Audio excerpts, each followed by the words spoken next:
Hey guys, welcome to Linguamarina and welcome to the TOEFL study plan.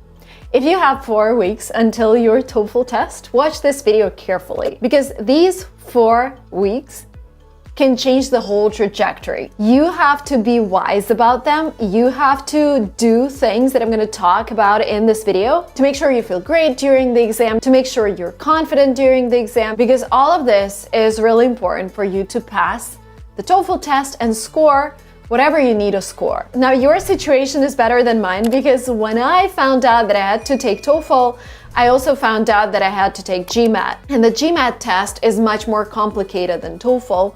So my study plan looked like this. Get ready for GMAT, and if you have some time left, get ready for TOEFL. So I only had 10 days to prepare for the TOEFL test, but the good news is, even if you only have 2 weeks, if you only have 1 week, this video is still going to be very useful for you. Now let's talk about the plan that worked for me, worked for the students who watched this channel, and worked for the students who took a TOEFL course. Week number 1. You have 6 items on the list. Item number 1, get acquainted with the test. Make sure you know that it has 4 parts, that they're gonna check your reading, writing, listening, and speaking skills, that there are different types of questions in every section, that there are several types of essays that you're gonna write, that there are several things that you should pay attention to when you're doing the listening section. So this is your chance to make sure that you understand what the TOEFL test looks like. Task number 2, and this is super important. Get acquainted with the strategies that would help you answer questions in the TOEFL test. The thing is, there are strategies for every section. For example, the reading section includes 3-4 passages with 10 questions each. And you have 54 to 72 minutes, depending on how lucky you are, depending on how many questions you got, to answer all of them. And there are different types of questions: purpose, reference, vocabulary, and so on. And there are different strategies for each question. For example, to answer rhetorical purpose questions, you read the question first, you don't really look at the answers, you go and find the paragraph in the reading section, you start looking for the keyword that's in the question, then you read 1 or 2 sentences that come before the sentence with that keyword, and those sentences would normally contain the answer. The thing is, the TOEFL test is like maths. You need to know the strategies. You need to know how to answer each type of question, because sometimes the texts are so complicated and you just get lost. Like for me, those strategies were game changers. My English was pretty good at the time I took the TOEFL test, and I was able to score 117 out of 120. But what I think is that without those strategies, my grade could have been 100 or even 90, because this is how much knowing those strategies affects your performance. Task number 3. Find someone who's gonna give you feedback. Now, getting ready for the TOEFL test by watching videos on YouTube is a really good strategy, and I've made over 10 videos about this test myself. However, the problem is, with the videos, you're not getting any feedback. For example, if you're doing your speaking section, there's no one to rate your answer. Or if you're writing an essay, there is no one to rate your essay. When I was preparing for my TOEFL test, I actually asked my American friend to look over my essays, and he found some mistakes, but because he wasn't trained to check TOEFL essays, he couldn't give me feedback regarding structure, regarding usage of more advanced vocabulary. And this is why I would recommend finding a teacher who specializes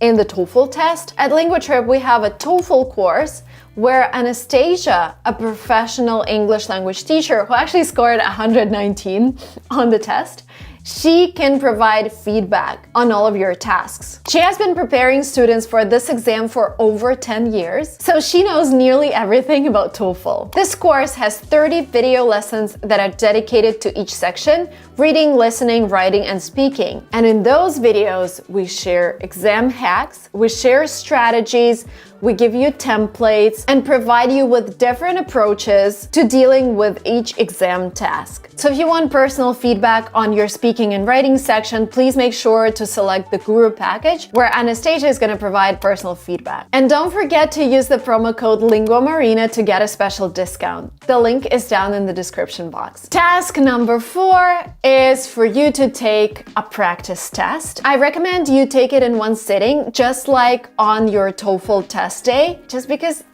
the exam lasts for 3 hours with a short break between the listening and the speaking sections. And things get stressful. You need to make sure you had enough to eat, you use the restroom, like all of that stuff, but also you need to learn how to stay focused for 3 hours straight. And again, I am glad the reading section comes first, because this is where you have to be as sharp as possible if you can regulate this. But it is just so hard. You need to be really focused on your reading section, like pay attention to every single word, because it's super intense. It gets easier with listening, but it's still kind of intense. And then I think writing is more about your creativity and being attentive versus, paying attention to every single thing that's going on. It's more relaxing. So I'm actually glad that the test flows the way it flows. It starts with the reading section, then goes on to the listening section, then short break, then speaking and writing, and then you're done. Number 5, analyze your weaknesses and strengths. After you take your practice test, and by the way, you can take it on the website ets.org. This is the official organization behind the TOEFL test. And what they're gonna do, they're actually gonna show you all of the questions that you got right or wrong. So you would actually get your points for the reading and for the listening sections, and the maximum that you can get on those sections is 30.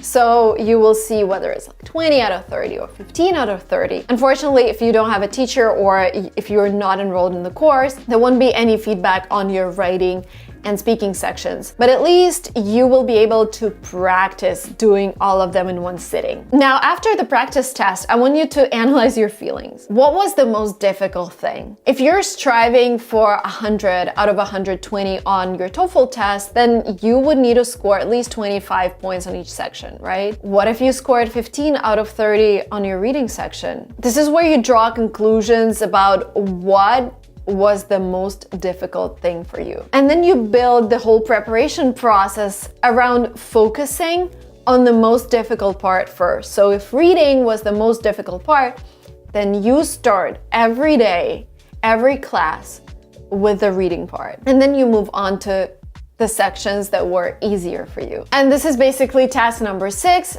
Start focusing on your weaknesses. If your weakness is the reading section, then do it over and over again. Find more practice tests, find more exercises, just do them over and over again. Now, week 2 is all about practicing and working on your weaknesses. Task number 1, dedicate 1 day to each section and start with your weakness. Take at least 2 practice tests for that specific section.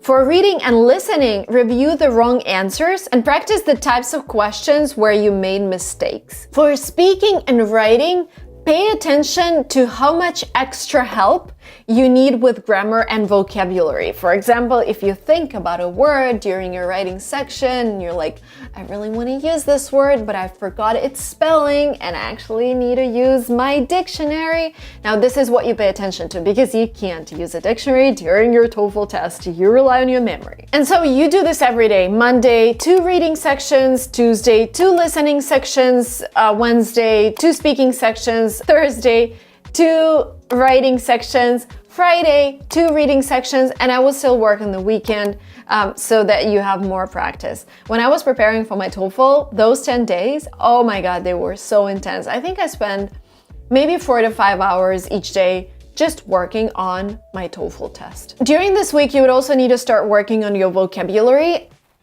My philosophy here is that you won't be able to learn English in a month, right? You just can't. So TOEFL will reflect your current knowledge of English. But what I also want you to do is to brush up some idioms and vocabulary that you could potentially use in your writing section. Just because when they check that section, they specifically look for more advanced vocabulary. I was never able to score 30 out of 30 on my writing section just because I'm more on the careful side. I only try to use words that I'm 150% sure of. Like, I know their meaning, I know how to spell them, and if something sounds a bit unfamiliar to me, I wouldn't just use it. You can just Google like top 100 words for TOEFL writing or TOEFL speaking. Select 10 words every day. Those could be words and phrases that you know already. It's just for you to brush them up and make sure that you use some of them in your writing section. We actually asked a couple of native speakers to take the TOEFL test, and I don't know anyone who scored 30 out of 30 on writing. So our teacher, who's a native speaker, scored 29 out of 30. This is how tricky it is. Like for me, reading, listening, and speaking, they're like maths. Writing is a little bit more creative, so it's just really hard for a student to get 30 out of 30. But still possible.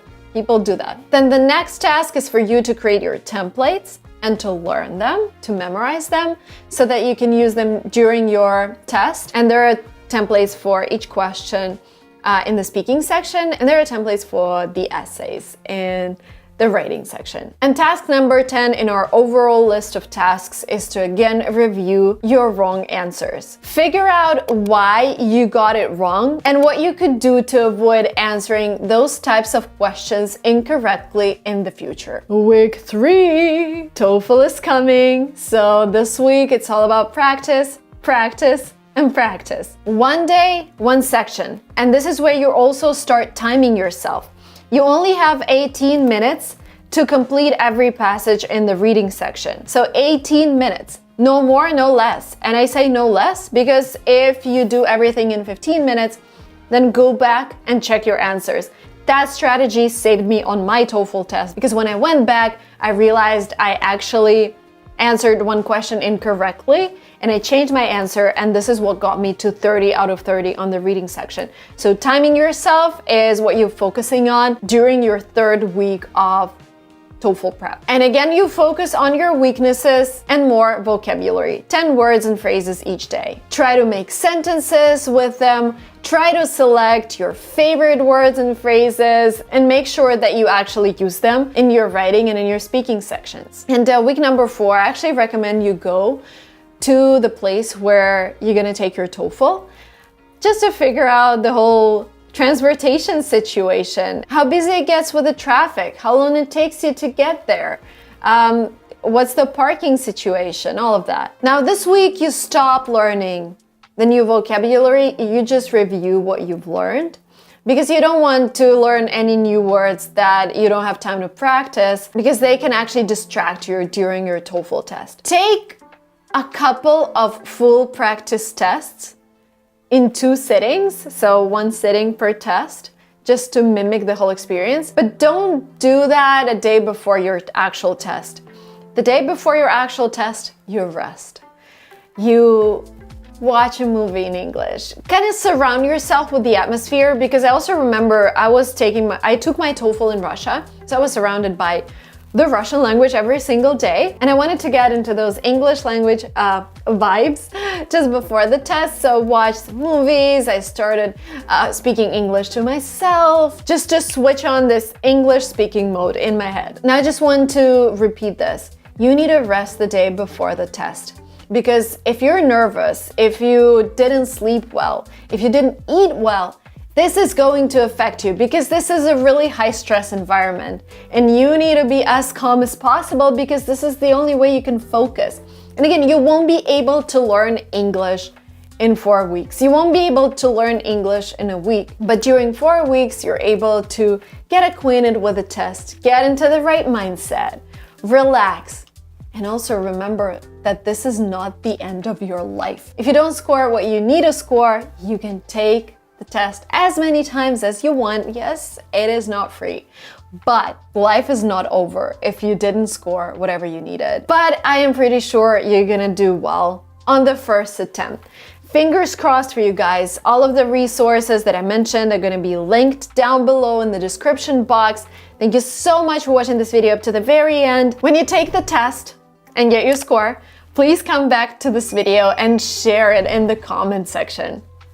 I think it will be great and very inspiring for other students to look at your experience and be like, oh, she just scored 100. You know, seeing people accomplish amazing things makes me so inspired and so grateful for the opportunity of being able to talk to you here, guys. Thank you so much, and see you soon in the next videos. Fingers crossed. Wishing you 120 out of 120 on TOEFL.